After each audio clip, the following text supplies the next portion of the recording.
When decision making comes up, do you lead with emotion or do you lead with truth, with the logic? I would lead with what I felt was right, what I didn't know was right, but what I believed in my heart was right. But it wasn't always driven with evidence. It was driven with emotion, with gut feel, with instinct. Sometimes it was spot on. Sometimes I was completely wrong. Thought I was reading the temperature of the room correctly to make a statement or make a decision, and was completely blindsided at the end. I'd rather be sidelined trying to achieve greatness than watch greatness achieved and it only set on the sideline. Now introducing your host, Jacob Emery. This episode of the Iron and Infrastructure Podcast is brought to you by Unlocking Greatness with Jacob Emery, a coaching community built for those ready to become the strongest version of themselves.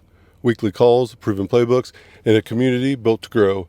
Greatness is not given, it's unlocked. Join us today at jacobemery.com or DM coach at jacobemery44 on all social media platforms. Welcome back to the Iron and Infrastructure Podcast. Want to dive into emotion versus logic. When decision making comes up, do you lead with emotion or do you lead with truth, with the logic? For me, this used to be a emotional thing for certain. I would lead with what I felt was right, what I didn't know was right, but what I believed in my heart was right. But it wasn't always driven with evidence or a logic.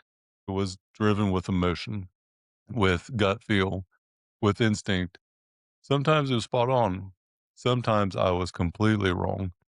Thought I was reading the temperature of the room correctly to make a statement or make a decision, and was completely blindsided at the end. Thought I was doing the right thing with my intent, but the impact was completely negative, the sole opposite of what I had intended on it to be. Leading with emotion has its place. Normally, for me, it's down the spectrum, it's downstream of having logic in place. And it just depends on your situation, but it can also change. And I think it's part of growth. So I used to make almost every decision based off what I felt. It was all emotion. It was based off experience, maybe even not looking at what learning lessons had happened prior to, but what I felt in that moment was correct. Sometimes I was abrasive. I was outlandish. I was impulsive. And then things started not to make sense.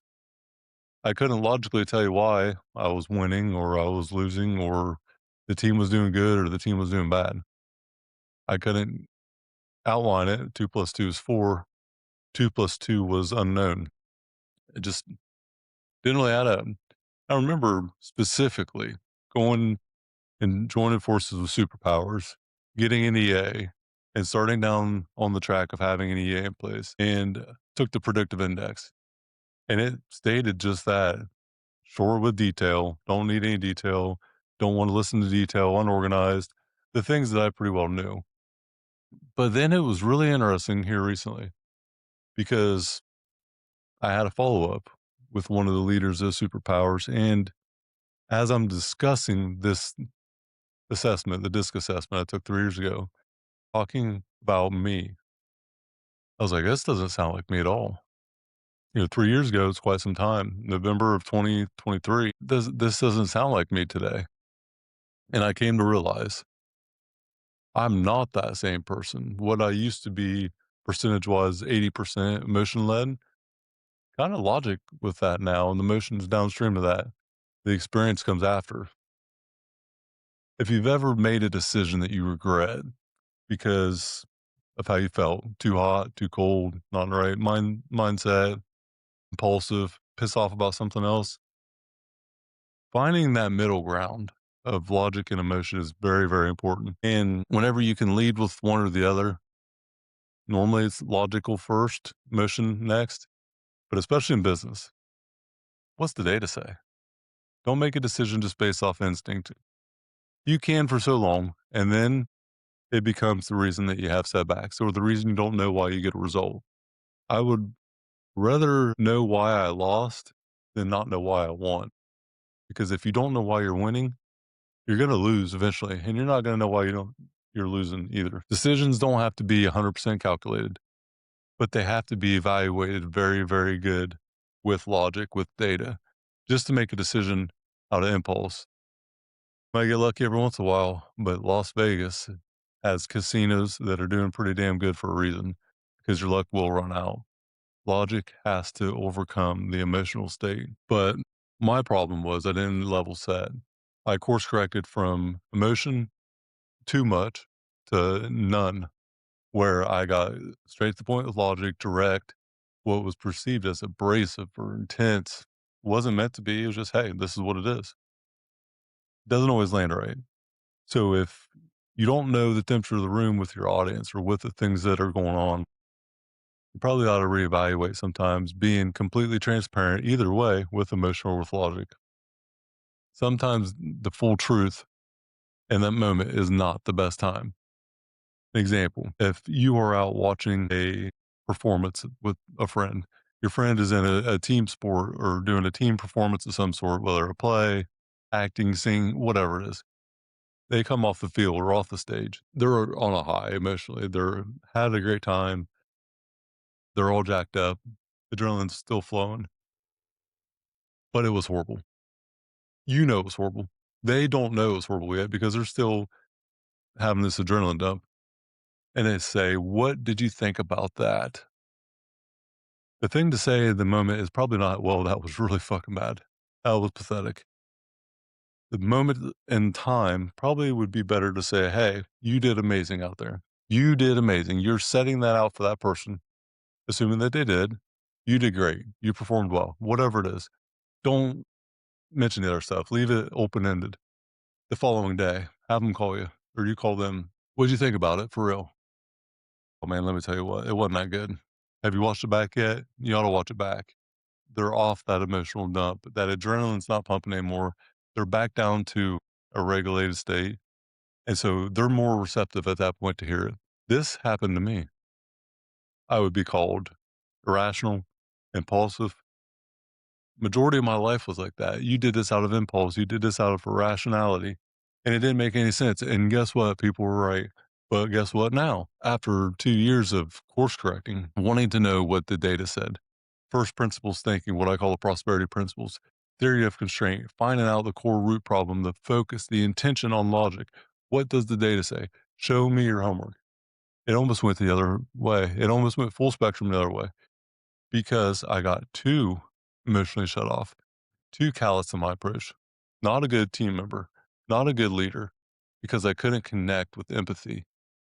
You can lead with logic, but you have to have some grounds where you're understanding that person's capacity or their urgency or lack of urgency.